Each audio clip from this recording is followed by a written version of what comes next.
वकालत करते हैं बहुत से बच्चे, इनसे पढ़ के आज न्यायिक सेवा में काम कर रहे हैं। डॉक्टर भुवनेश शर्मा जी, स्वागत है आपका।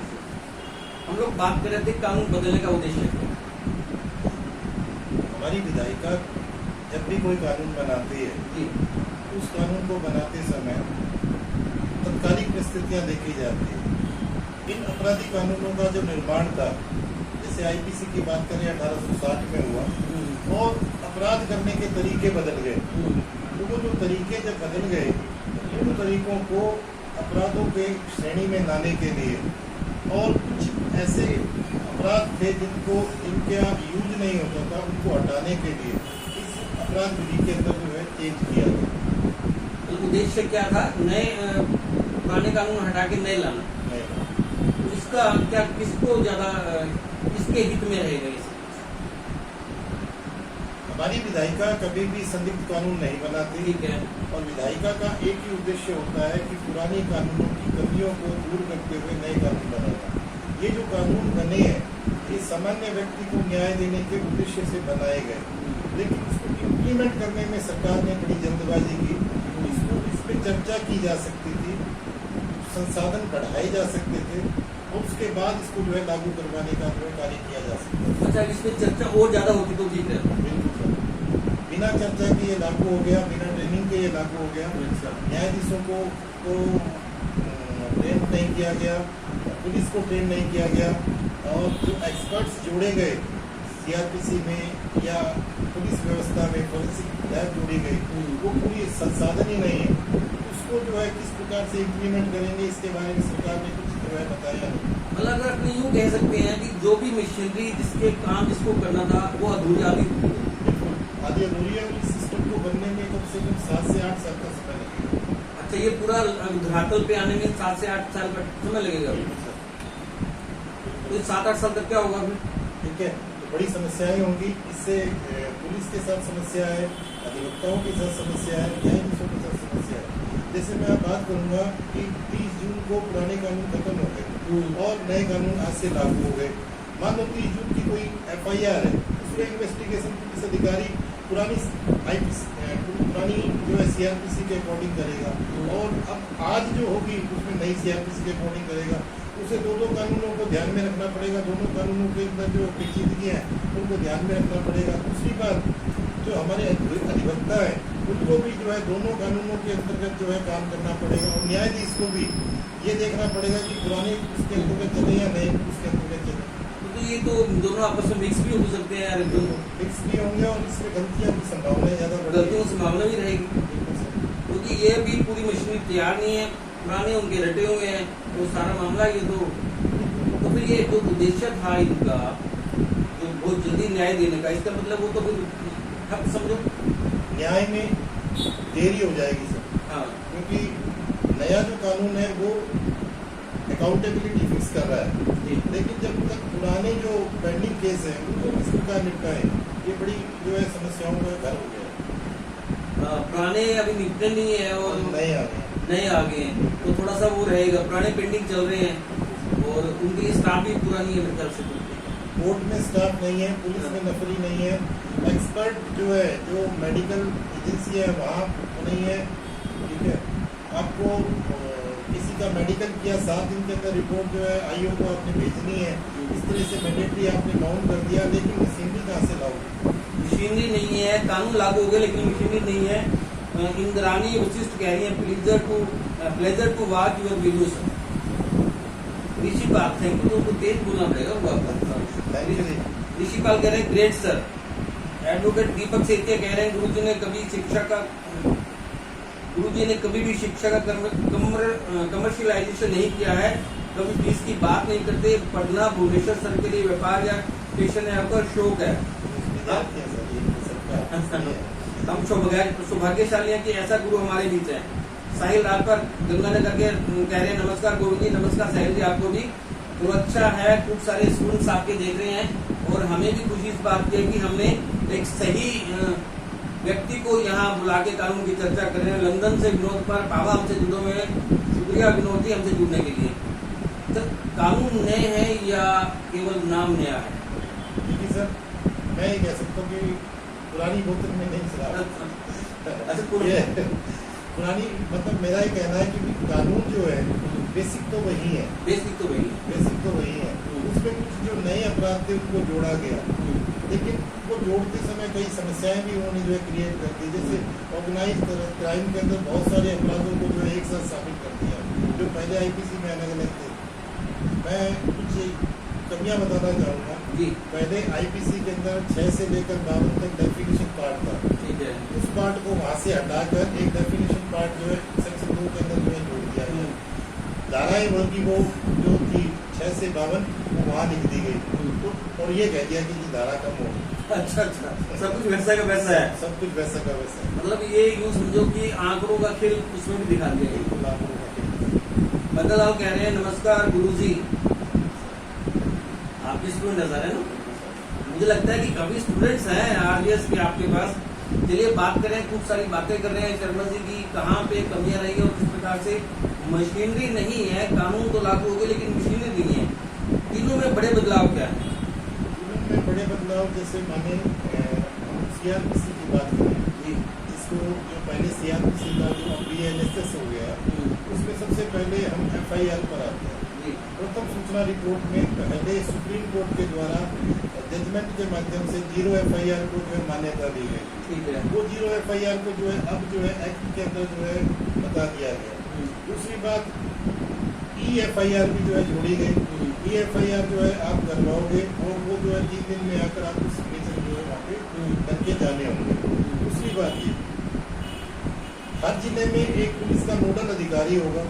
उस नोडल अधिकारी की ये ड्यूटी होगी कि जो जिसको आपने गिरफ्तार किया है उसके बताए हुए व्यक्ति तक सूचना गई या नहीं गई। ये एक नया कॉन्सेप्ट जोड़ा गया। एक पुलिस को जो है जब अपराध 3 वर्ष तक के कोई अपराध है, 3 साल की सजा वाले 3 साल की सजा वाले अपराध है, उन अपराधों में गिरफ्तारी से पहले जो है नोटिस देने की जो है व्यवस्था जो है वो की गई। नोटिस गई बहुत सारी चीज निकाल दी, यानी 60 साल से ऊपर है तो आपको डीएसपी की सूचना देनी पड़ेगी, उसकी परमिशन लेनी पड़ेगी।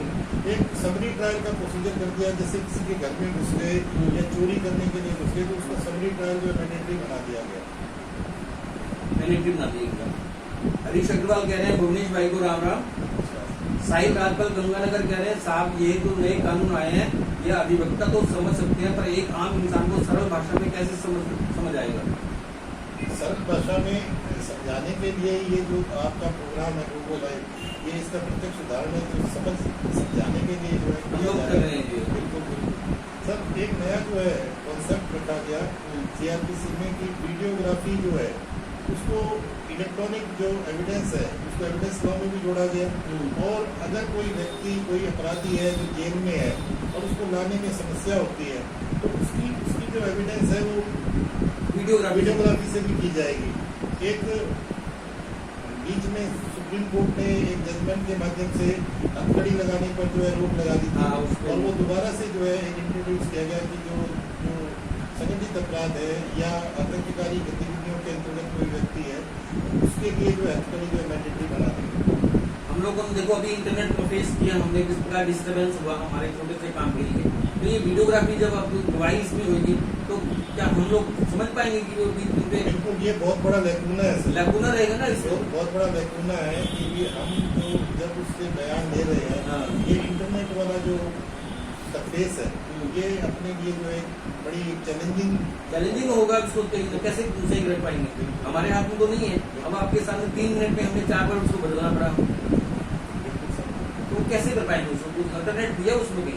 उसके अंदर कोई अल्टरनेटिव व्यवस्था नहीं है, लेकिन जैसे जैसे हम इसको इम्प्लीमेंट करेंगे आगे आने वाली जो समस्याएं होंगी उनको जो है चैलेंजेस किया जाएगा लोगों कोर्ट से, हाईकोर्ट से, तो नई गाइडलाइंस भी जो है हमें आती रहेगी। और मुझे ये लगता है कि जिस तरह से अभी संसद की कार्यवाही चल रही है उसमें जो है दोबारा से विचार भी किया जा सकता है, क्योंकि कई जो सरकारें हैं उन्होंने इसे लागू करवाने से जो मना कर दिया। आपको लगता है कि दोबारा इसमें पार्लियामेंट में विचार हो सकता है? इसको स्टैंडिंग कमेटी को दोबारा से भेजा जा सकता है कि इन पर विचार किया जाना चाहिए, क्योंकि ये तो बिना उस संसद में चर्चा के ही पास होंगे। बिल्कुल उस समय जो है 150 जो है पार्लियामेंट मेंबर को नहीं थे और उस समय जो है आनंद कानून में जो है पास कर दिया गया। लेकिन ये उस समय की व्यवस्था थी, विधायिका जो है जब भी इसे बनाती है इसका एक लंबा प्रोसीजर होता है, उस प्रोसीजर के अंतर्गत ये पूरा चल गया था और उस दिन वो पास हो गया। उस दिन पास हो। एडवोकेट दीपक सेतिया कह रहे हैं वकील और स्टाफ तो जैसे तैसे याद कर लेगा नए कानून, पर जनता का क्या? जनता को अभी याद होने लगी थी धाराएं, टीवी, फिल्म, गाने, यूट्यूब के माध्यम से 420 हो गई। अब ये रूटीन में बोलने लगे थे लोग। आम जनता के लिए ज्यादा बड़ा बदलाव है ये। बिल्कुल आम जनता के लिए बहुत बड़ा बदलाव है और मैं तो कहता हूँ सबके लिए बदलाव है सर, सबके लिए, पूरे सिस्टम के लिए बदलाव है। सिस्टम के लिए बदलाव है। मैं तो अगर मैं एक बात करूँ बीइंग एक एडवोकेट, कि अगर एक एडवोकेट ने एक अपनी अच्छी खासी लाइब्रेरी बना रखी है, उसकी लाइब्रेरी की बुक्स जो है उसके लिए बिना काम के हो गई, बिना काम किए। ठीक है, लेकिन वो 2-4 साल 5 साल तो काम आएंगी क्योंकि पुराने केस चल रहे होंगे, ठीक है, लेकिन उसके बाद हमें नई किताबें होंगी। लेकिन जो आरजीएस की तैयारी कर रहे हैं उनके लिए प्रॉब्लम है। जैसे अभी जिन्होंने आरजीएस दिया पुराने कानून के अनुसार दिया, हाँ। अब जब मेन होगा उनका तो अब अभी कंट्राडिक्शन जो है क्रिएट होगा, ठीक है। ऐसी बहुत सी आपस में विरोधाभासी चीजें होंगी, बहुत सी विरोधाभासी बातें हैं जिस प्रकार से भुवनेश शर्मा जी हमें बता रहे हैं। अच्छा, ये बदलाव किसके हित में है? सरकार के हित में, न्यायपालिका के, पीड़ित के, पुलिस के, एडवोकेट्स के? सरकार की मंशा तो न्याय देने की है जी। पुराने समय में ये कहा जाता है कि पुलिस राज्य था, पुलिस राज्य के अंदर जो है जनता को डराने के लिए, पनिश करने के लिए सैंक्शंस पॉलिसियां बनाई जाती थी। यानी आजकल का जो स्टेटमेंट है, law is the command of sovereign backed by sanction, backed by sanction, उसको ध्यान में रखते हुए जो है हमारे पुराने पिनल लॉ बनाए गए थे। लेकिन जो वर्तमान जो हमारी जो सरकार है उसने इसको न्याय व्यवस्था के साथ जोड़ने का काम किया कि जनता को शीघ्र न्याय मिले, इसके लिए जवाबदेही तय हो, कोर्ट की जवाबदेही हो और पब्लिक प्रोसिक्यूटर की जवाबदेही हो और पुलिस की जवाबदेही, तीनों को। हित किसमें है, किसके हित में रहेगा? वैसे देखा जाए तो जनता के लिए बना हुआ है, तो जनता के हित में है। जनता के हित में, लेकिन जनता को तो पता नहीं लग रहा है क्या होने वाला है। हाँ बिल्कुल, जनता को पता नहीं चल रहा है इस बारे में, बिल्कुल सही कह रहे हैं। जो न्याय देने वाले उनको भी नहीं पता। अभी इस समय की जो व्यवस्था है, उस समय की व्यवस्था भूलभुल व्यवस्था है, क्योंकि किसी को भी नहीं पता है कि इस एक्ट का इम्प्लीमेंट किस तरह से किया जाएगा और ये कब इफेक्टिव होगा, ये बहुत बड़ा। अच्छा, इसमें भी प्रश्न है कि कब इफेक्टिव होगा, तो कब इफेक्टिव होगा, ये नया प्रश्न आपके कैसे आ गया? ठीक है, क्योंकि जब तक हमारे पास सिस्टम नहीं है, हम किस प्रकार से इस मशीनरी कार्रवाई को करेंगे, किस प्रकार से तेजी से न्याय करेंगे, क्योंकि पुराने केसों का अंबार लगा हुआ है और हमारी जो न्याय व्यवस्था है, अगर मैं कहूँ तो 35% जजेस की पोस्ट खाली है, 35% लोअर कोर्ट में खाली है सर। तो लोअर कोर्ट के अंदर पहले ही रोज जो है सिर्फ केस प्रेजेंट किए जाते हैं और चालान पेश किए जाते हैं और आगे की प्रोसीडिंग में जो है सिर्फ तारीखें मिलती है, तारीख पे तारीख वाला सिस्टम आज भी जो है, आज भी क्योंकि 35% सीटें खाली हुई। तो नई व्यवस्था जो लागू कर रहे हैं जल्दी से न्याय देने की, स्पीडी जस्टिस की, वो कैसे होगा? तो हो नहीं सकता। देखिए सर, सरकार ने जब इस कानून को पास किया तो 5,240 करोड़ का मेरे हिसाब से बजट जो था वो गृह मंत्रालय को दिया कि जो अपने फॉरेंसिक जो एक्सपर्ट्स अपॉइंट कर रहे हैं उनके लिए जो है आप ये स्टेट्स को जो है पैसा रेगुलेट करो। लेकिन ये पैसा कब तक पहुंचेगा, कब लैब बनेगी, कब उनको ट्रेनिंग होगी, कब उनको कानूनों की जानकारी दी जाएगी, इस पर अभी भी एक प्रश्न है। तो ऐसा नहीं होना चाहिए था कि सब लोग ये सब चीजें पहले करते और फिर कानून लागू करते? बिल्कुल सर, इसको जो है पहले प्रिकॉशनरी जो है पहले इसको एक छोटी स्टेट के ऊपर लागू करके देखा जाना चाहिए था और उसकी इम्पैक्ट्स को देखकर फिर आगे पूरा व्यवस्था को लागू किया, फिर उसको करते जाना चाहिए। घटनाओं में एफएसएल की रिपोर्ट आवश्यक है लेकिन लैब स्टाफ नहीं। बिल्कुल सर, जैसे मैं इसके बारे में बताना चाहूँगा कि कुछ स्टेट्स हैं, जैसे पंजाब की मैं बात करूँ, पंजाब में डिस्ट्रिक्ट लेवल के ऊपर जो है फॉरेंसिक जो है लैब बनाने की और फॉरेंसिक टीम जो है अपॉइंट करने की घोषणा पिछली सरकार के द्वारा की गई थी, ठीक है। जब तक वो इम्प्लीमेंट होता है उससे पहले सरकार बदलती है और अब नई सरकार में सरकार उसको लागू करेगी नहीं करेगी ये बड़ा नहीं कह सकते, नहीं कह सकते। काका खत्री अपना गंगानगर कह रहे हैं कि राम राम जी भाई साहब, राम राम जी। वर्मा सीताराम करें एक डेट में we can say manufacturing machine of magistrate, manufacturing machine of magistrate कह रहे हैं डॉक्टर भुवनेश शर्मा जी को और भुवनेश शर्मा जी का कमेंट क्या जरा बोल दीजिए जरा। सर मैं तो ये कहूँगा जी, बच्चों का बड़प्पन है, बच्चों का स्नेह और प्यार है। हमें भी खुशी है कि डॉक्टर भुवनेश शर्मा को चाहने वाले इतने हैं कि वो इनको एक मैन्युफैक्चरिंग यूनिट बता रहे हैं जो जजेस जहाँ पे होते हैं। नए कानूनों को लागू करने में मशीनरी तैयार है क्या? प्रॉपर ट्रेनिंग जैसे हम लोग चर्चा करें तो प्रॉपर ट्रेनिंग नहीं है। मैं अभी पिछले हफ्ते अनूपगढ़ गया। अनूपगढ़ के सभी SHO, सभी पुलिस के अधिकारियों के साथ हम बैठे और इसके ऊपर पूरा डिस्कशन हुआ। तो सबसे इम्पोर्टेंट बात तो ये है कि सर इनके पास ये मटेरियल ही नहीं है। अच्छा। ये जो CRPC है, ये IPC है, जो चेंज हो गई BNS, BNSS और एविडेंस लॉ, ये प्रॉपर संख्या में पब्लिश ही नहीं है सर। किताबें नहीं है। किताबें नहीं है। एक तरफ हम कहते हैं वन बचाओ, अब ये कितनी किताबें छपेंगी, कितने पेड़ कटेंगे पता नहीं है सर। एक बहुत बड़ा जो है पर्यावरण को नुकसान भी होगा। तो मेरा एस्पेक्ट है ये। लेकिन जब कुछ है ही नहीं तो फिर न्याय भी तो नहीं मिलेगा ना।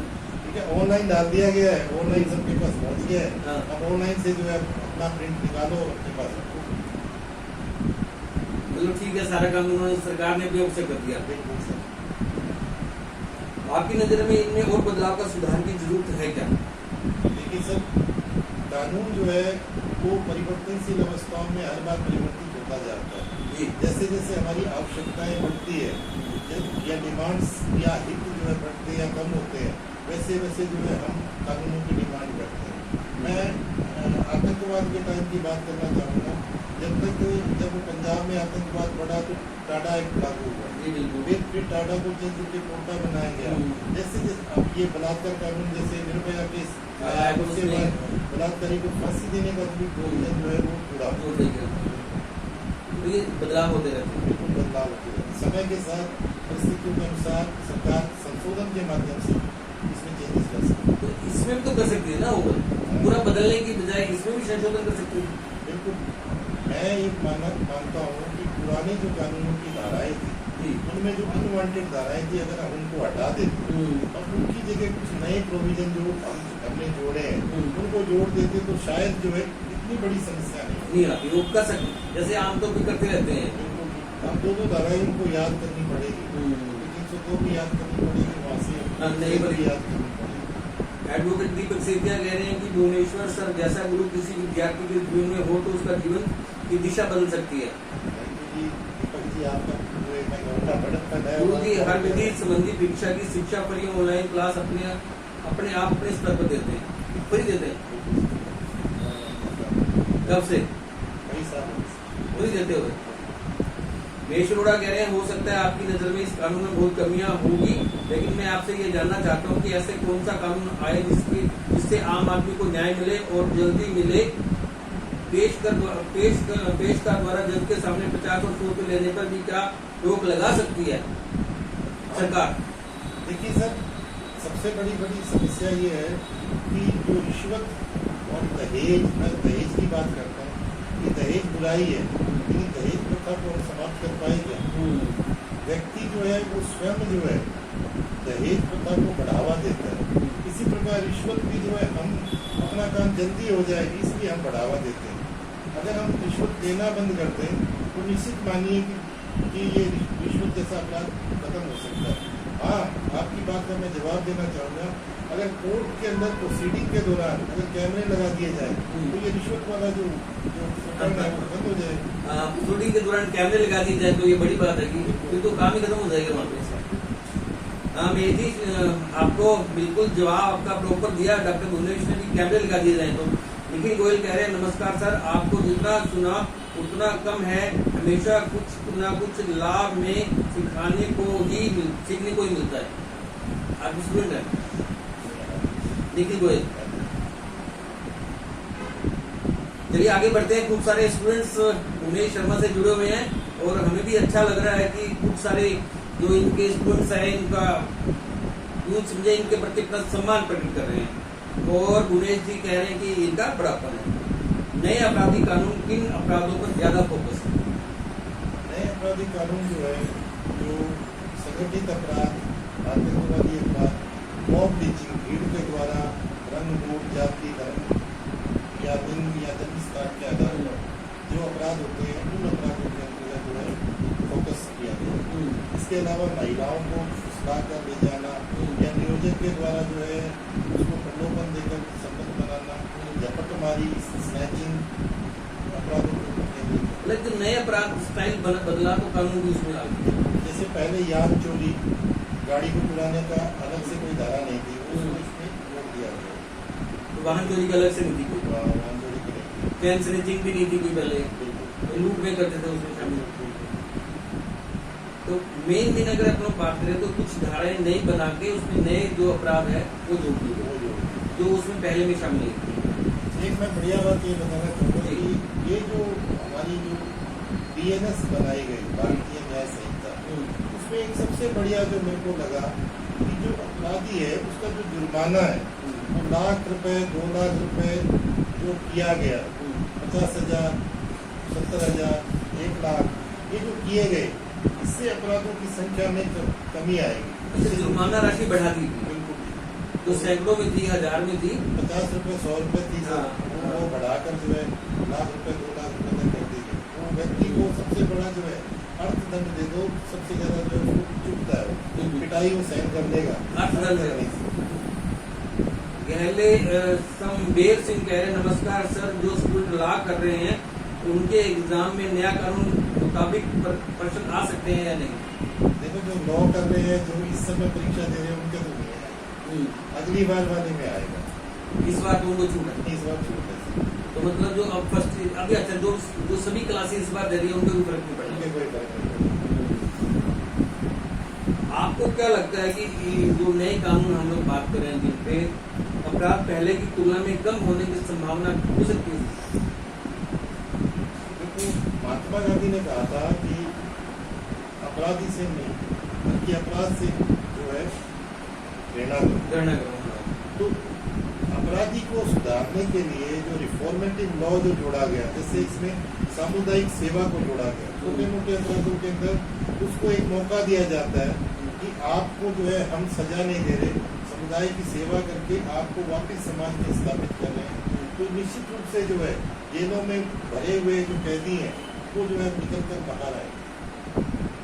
तो सेवा तो जैसे अभी एक बड़े शहर में हुआ था, वाहन से टक्कर मार दिया, उसे गौशाला में सेवा करने का दिया, बड़ी विवाद हुआ उस पर। ठीक है, छोटे मोटे अपराधों के लिए बात कही गई। ठीक है, इसमें CRPC में जोड़ा गया कि अगर कोई अपराधी है जिसकी सजा जो है 7 वर्ष तक की है और वो अपनी सजा का 1/3 जो है वो काट लेता है, तो उसको जो है जमानत पर छोड़ दिया जाएगा। जेल जो है हमारे भारत में जेलें जो है भरी हुई है, इन ह्यूमन बिहेवियर जो है